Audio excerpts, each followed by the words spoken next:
If you don't love your work, you're never going to be great at it.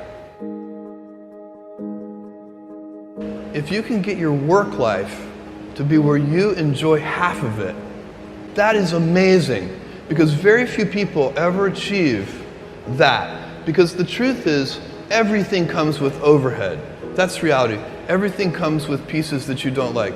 Every job comes with pieces you don't like. And we need to say, that's part of it. You have to figure out how to set up your life in such a way that you can minimize the things. And I find people don't dislike hard work.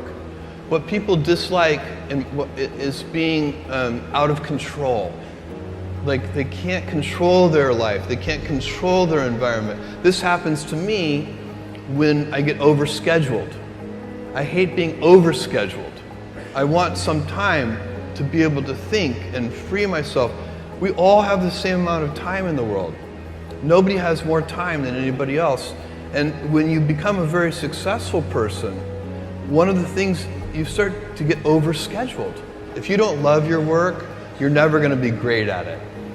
The other thing I would suggest to any young person, even before they start their career, is to really think about their choices.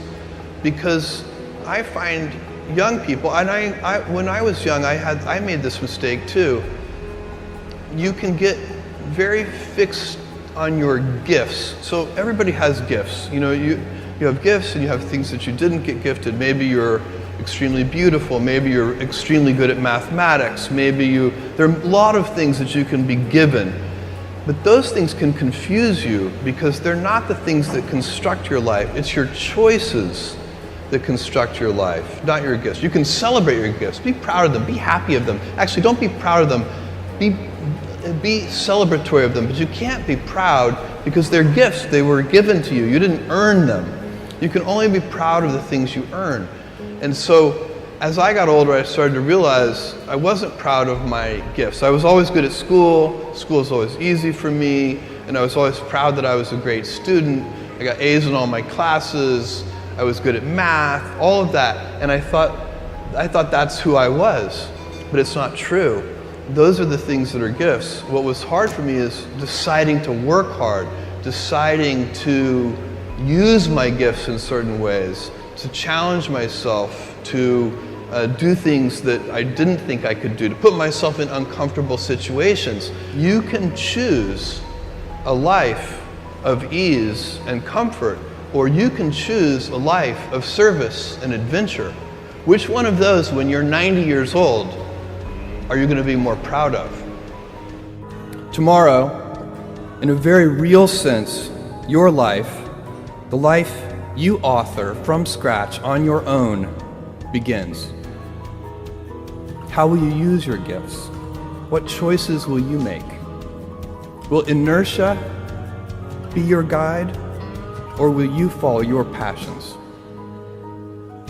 Will you follow dogma, or will you be original?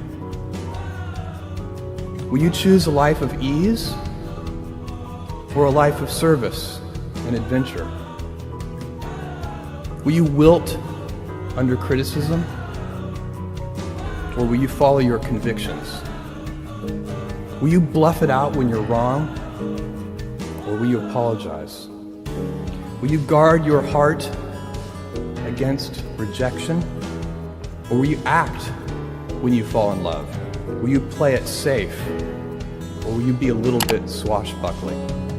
When it's tough, will you give up, or will you be relentless? Will you be a cynic, or will you be a builder? Will you be clever at the expense of others, or will you be kind? Tomorrow, and in a quiet moment of reflection, narrating for only yourself the most personal version of your life story, the telling that will be most compact and meaningful will be the series of choices you have made. In the end, we are our choices. Build yourself a great story.